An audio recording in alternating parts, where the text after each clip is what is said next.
It is no denying that Cherry Mobile is one of the most prominent local manufacturer today. From blockbuster devices like the Flare X, the recent Flare S devices, and the Maya lineup, the company was able to manage to deliver products that can surely satisfy your hard-earned money up to its last drop. And now, Cherry Mobile is at it again with the Flare Selfie. Just by the name itself, we can already guess what this phone is all about, since this is not the first one to have the same title. We have already seen the Asus Zenfone Selfie, a device that holsters a capable front-facing camera to cater those self-portrait junkies. But Cherry Mobile goes beyond that. While offering a 16-megapixel sensor at the front, they were still able to squeeze in a 3000 mAh battery, an octa-core processor, and a fingerprint scanner, all with an asking price of only 7,999 pesos. So, is the Cherry Mobile Flare Selfie is actually a good overall device? Or only those who die for selfies are going to be pleased? Let's figure that out in our full review.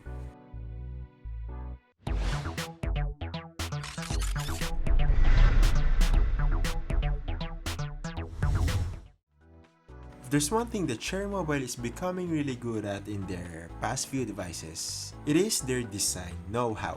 Despite the cheap price tag, they were still able to build a premium looking and feeling device. Just like the Flare S4 Plus, the Flare Selfie's sides is wrapped with metal, a material called 2.5D CNC aluminum, which feels very sturdy and nice in the hands, with the volume and lock and power switch made from the same material, which made it very tactile and satisfying to press. Also, the entire face of the device is covered with Dragon Trail glass, which can withstand some minor scratches and bumps, so you don't have to worry about dipping your Flare Selfie in your pocket, together with your keys or some coins. Although the front and back were treated with plastic, it still didn't make the device any less premium. Thus, it actually complemented the overall finish of the Flare Selfie for making the device lightweight. At the front, we do have the 5-inch HD IPS display, a very flashy light and proximity sensors, the earpiece, a 16-megapixel front-facing camera with flash, and turning on the display reveals the on-screen buttons. It is very disappointing that they didn't include an LED notification indicator, a hardware that is present to almost any devices today. The left side has the tray to house 2 micro SIM cards, with the other slot can alternatively accommodate a micro SD card that is capable of up to 32GB. A lot of brands are doing this already, but I wish Cherry Mobile went to the traditional setup, which is giving the user the ability to have 2 SIM cards plugged in, with a separate storage expansion slot to utilize. The left side has the volume controls and the lock and power switch, and the top has the 3.5mm headphone jack and the second microphone for noise cancellation. At the bottom, we have the other built-in microphone, micro USB port, and the loudspeakers. Yup, the bottom looks very identical with the iPhone 6 and later, from the vertical line accents, which actually serves as an antenna for wireless networks, and of course, the very tiny and easy-looking speaker grills. Whether having the same design footprint to a prominent device is good or not will now depend on personal preference. But for me, I think it works well with the device, despite the lack of originality. And speaking of the speakers, the drivers beneath it delivers excellent performance, with decent volume and fine clarity.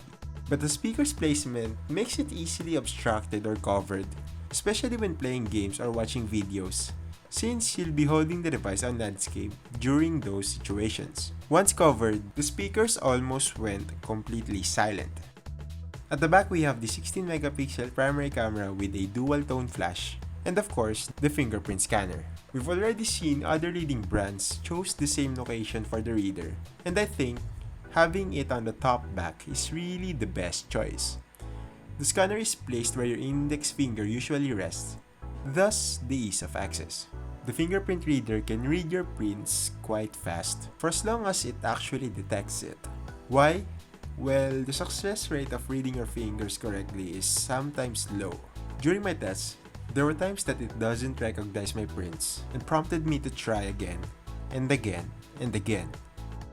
I tried wiping my fingers and the scanner itself for suspected dirt that may have caused an obstruction to each other, but still no luck. Thus, using the other registered finger to do it, or do it manually by a 4-digit PIN code. But nevertheless, on my greater time with the device, the scanner would read my finger perfectly and unlocks the device instantly. The scanner can store 5 different fingerprints, just like the majority of the devices that has this feature, and it can also be used to lock and secure different applications, which you can choose which one to protect on the settings menu.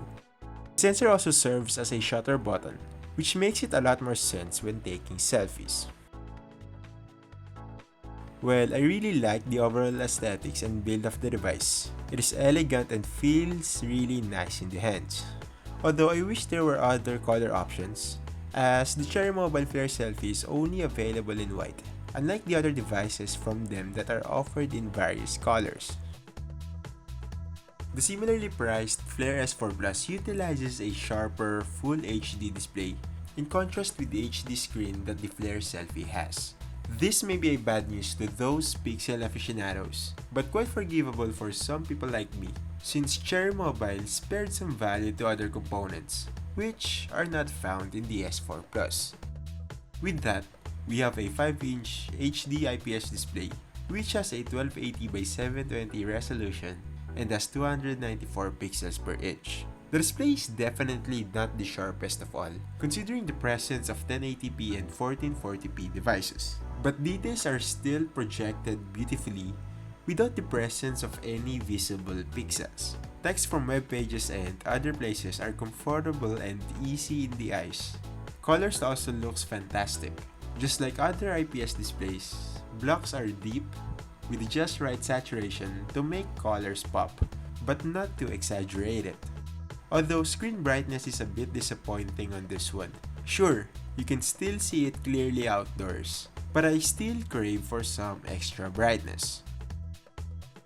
The Flare Selfie runs under Android 5.1 Lollipop, a software version that are present to almost all of Cherry Mobile's recent devices. But unlike its siblings, the device gives you an option to either sport a stock Android interface or utilize their new launcher. Either of the two that you shall pick, you can make the decision on the settings menu.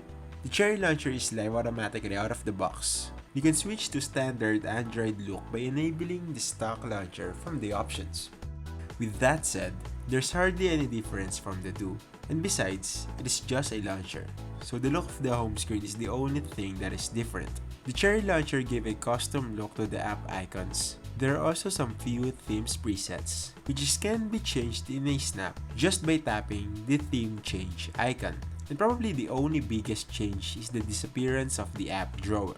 Yup, all of your applications are now scattered on the home screen. Only the apps from Google were batched on a single folder initially. It is up to you to sort the others. There are also some off-screen gestures that are present, like the double tap to wake and smart gestures, where you can instantly launch an app while the screen is off by drawing a letter on it. The corresponding app to each 9 available letters can be modified on the settings menu.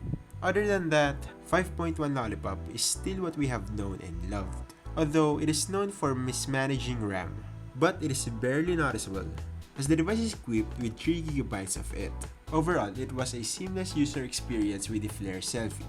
Here's to hoping that a more refined 5.1.1 version arrives on this one, or better yet, a 6.0 Marshmallow update. We got a MediaTek MT6753 chipset that is powering this device. An octa-core processor with a clock speed of 1.3 GHz with a Mali T720 GPU and 3 GB of RAM. This is probably the standard SoC that we are seeing in almost all budget-friendly 8-core devices lately. Processing performance have been seamless. Everything was fluid and smooth, from browsing the home screen, scrolling through different social media apps, and of course, gaming.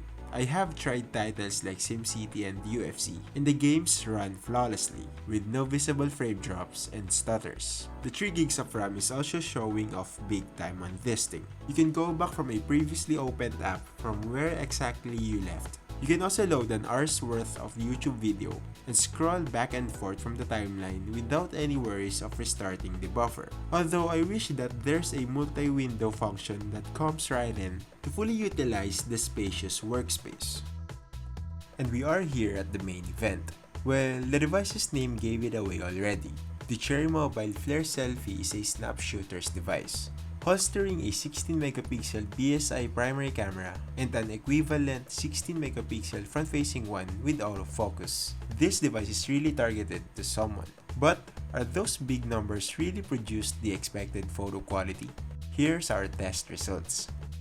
The primary camera sure did deliver the awesome results, but it doesn't have a wow factor. Photos look sharp, although zooming in reveals a lot of digital noise, which we have already seen in some other competing devices. Also, dynamic range is average. Saturation is not exaggerated, although shots are a little plain and muted due to its low contrast, even in scenarios with good lighting and bright sunlight. Color production is also impressive, although it sometimes fails at some shots due to the white balance aren't set right in some occasions. The sensor can produce decent and usable photos at low light and indoor scenes, although the aforementioned digital noise are now more visible. The shooter at the front also entails the same sentiment, although it is a different story around here. Having a pixel-packed and sharp quality photo is already satisfying and more than good enough for selfies. Also, I'm really liking the flash that it was partnered with. The light has a subtle intensity, so it doesn't blow the contrast. Plus, the flash itself has a yellowish shade, which is the same one that was on the primary dual-tone flash, thus complementing the human skin tone. The device can also shoot 1080p videos with electronic image stabilizer tacked in. Video quality has the same results as with the stills photo. Digital noise are present, and colors are lame. Cherry Mobile covered all the basics with the Flare Selfie. We got Wi-Fi BGN, Bluetooth 4.0. There's no fancy AC Wi-Fi or NFC, but we do have 4G LTE networks. The device also has a turbo download feature, which can utilize both the wireless network and Wi-Fi simultaneously to double the download speeds. We rarely see these features in today's devices, so it is a big plus to have it here. Cherry Mobile may have took some shortcuts to the other departments of this device, but they sure know what are the vital parts and the things that are needed to be prioritized. With that, they planted a large 3000 mAh battery on this thing. Despite how thin and lightweight the device is, they were still able to pack as such. But I still wish that they made it removable, rather than leaving the user no options to replace the battery as it runs out or when it becomes defective over time. Battery longevity is what you'll expect. It is great. Screen on time, which consisted of uninterrupted gaming, streaming videos online, and etc., lasted the device for up to 5 hours. That is far north from the usual 4-hour mark that we usually get on other devices. While light to moderate usage like casual web browsing, sending and receiving calls or texts, and listening to music gave the device 13 hours of time before reaching 15%. The battery percentage that is optimal for recharging. It is clearly not the best device in its category, but there are really a lot of things to like about the Cherry Mobile Flare Selfie. The device goes head-to-head with its brother, the Flare S4 Plus, which we have reviewed just recently. Both are coming from the same price tag, but with different set of properties up their sleeves, while both having the same beautiful design and build quality, and a spacious 3GB of RAM. The Flare Selfie brags a fingerprint scanner, turbo download, and of course, a large camera sensor at the front. Generally, this device also offers an impressive battery performance, an aspect that a lot of local manufacturers seems to have at their bottom list. Processing performance have also been satisfying, which makes the Flare Selfie a device not just for novelty fans, but also for those serious and hardcore users. Although there are some things that I wish Cherry Mobile did not compromise. Having a removable back panel could have gone a long way. The omitted LED indicator, despite seemingly insignificant, is still a big hit to the Flare Selfie. Also, I kind of hope that the rear camera and the display brightness could have performed better. To wrap it up, the Cherry Mobile Flare Selfie is a good overall device. There sure is a lot of alternatives out there, considering the price drop of a lot of devices from international and well-known brands. But for the Flare Selfie's $7,999 price tag, it is still a great contender. This has been NoypiGeeks' full review of the Cherry Mobile Flare S4 Plus. For a more detailed look about this device, check out the full written review link below. You can also hit the thumbs up button and share this video if you liked it. And also subscribe if you still haven't. Thank you for watching.